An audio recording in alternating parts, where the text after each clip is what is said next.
नमस्कार दोस्तों। आइए आज हम एक बड़ी ही रोचक कहानी सुनते हैं। इसका नाम है मछली का बंटवारा। एक जंगल में एक गीदड़ और एक गीदड़ी रहते थे। गीदड़ अपनी गीदड़ी से बहुत प्यार करता था। वह जो भी इच्छा करती गीदड़ी उसे यथासंभव पूरा करती थी। एक बार गीदड़ी ने गीदड़ से कहा, प्रिय, आज तो मेरा मछली खाने का मन कर रहा है। मैं आज ही तुम्हारे लिए मछली ले आऊँगा। यह कौन सी बड़ी बात है। ऐसा कहकर गीदड़ नदी की तरफ चल दिया। जाते समय उसके मन में ख्याल आया कि मैंने गीदड़ी से कह तो दिया कि मछली लाऊंगा, मगर मुझे तो मछली का शिकार करना ही नहीं आता। मछली खाने की उसकी इच्छा कैसे पूर्ण करूं? सोचते सोचते गीदड़ नदी के किनारे जा पहुंचा और एक पत्थर पर बैठकर ललचाई नज़रों से मछलियों को देखने लगा। एक बार तो उसका मन चाहा कि नदी में कूद पड़े और ढेर सारी मछलियों का शिकार कर ले, लेकिन दूर दूर तक फैले नदी के पानी और उसके प्रवाह को देखकर उसका मन साहस न किया। पानी को देखकर उसे इतना डर लगा कि वह नदी के किनारे से काफ़ी दूर आकर एक वृक्ष के नीचे बैठ गया और मछली पाने की कोई तरकीब सोचने लगा।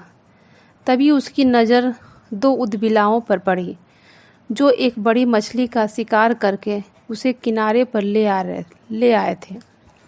एक ने दूसरे से कहा, यह तो बहुत बड़ी मछली है, हमारा कई दिन तक गुजारा हो जाएगा। हाँ भाई, ऐसा भारी मछली काफ़ी दिनों बाद हाथ लगी है। उस मछली को देखकर गीदड़ के मुंह में पानी भर आया। उसने सोचा, क्यों न किसी प्रकार मैं इनसे इनकी मछली हथिया लूँ। उदबिलाव मछली को घसीटकर किनारे पर ले आया। तभी एक बोला, मित्र, यह मछली तो एक है और हम दो, अब इसका बंटवारा कैसे करें? हम खुद से बंटवारा कर लेते हैं। एक बोला, नहीं भाई। दूसरा बोला, यदि हम खुद से बंटवारा करेंगे तो दोनों के दिल में यह संदेह रहेगा कि दूसरे के पास ज़्यादा चली गई है। इसलिए मेरी राय यह है कि किसी तीसरे से इसका बंटवारा करवा लिया जाए। गीदड़ ने यह सब बात सुनी तो वह मन ही मन बहुत खुश हुआ और किसी हितैषी की भांति आगे बढ़कर आत्मीयता से बोला, अरे भाई लोगों, क्या सोच रहे हो? सोच क्या रहे हो भाई? एक उदबिलाव बोला, बात दरअसल यह है कि हमने एक मछली का शिकार किया है। मछली एक है और हम दो। हम सोच रहे हैं कि इसका बंटवारा कैसे करें। बंटवारा तो कोई तीसरा ही कर सकता है भैया। दूसरा उदबिलाव बोला, ठीक कहते हो भाई, अगर तुम ठीक समझो तो मैं कर देता हूँ तुम्हारा बंटवारा। अपना तो काम ही दूसरों के काम आना है। ठीक है भाई, अगर ऐसे एतराज़ ना हो तो मुझे भी कोई एतराज़ नहीं है। मुझे कोई एतराज़ नहीं। वाह, मित्रता हो तो ऐसी। किसी ने ठीक ही कहा है, एक ने कही दूसरे ने मानी। कहे कबीरा दोनों ज्ञानी, सहमति से तो बड़ी बड़ी समस्याएं हल हो जाती हैं। सबको मिल बांट कर खाना चाहिए, एक दूसरे पर विश्वास करना चाहिए। प्रेम के सिवा इस संसार में रखा ही क्या है।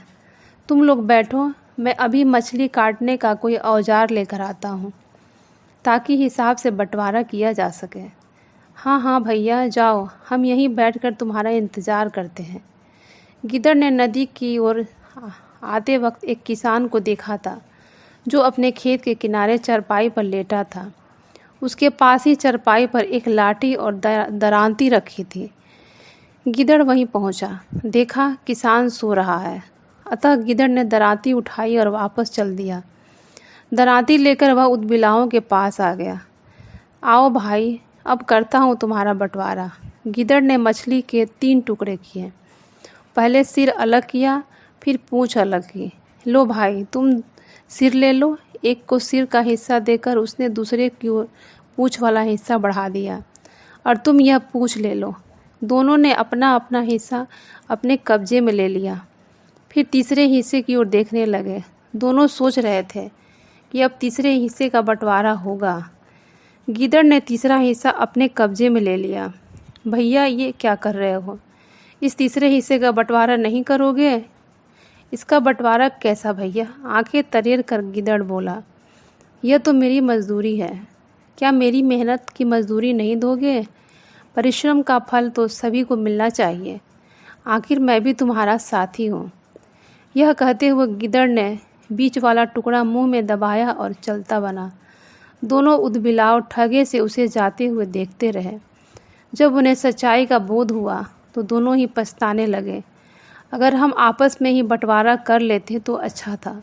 बीच का अच्छा हिस्सा तो वह ले गया और यह पूंछ और सिर हमें दे गया। किसी ने ठीक ही कहा है कि आपसी संदेह का लाभ कोई तीसरा ही उठाता है।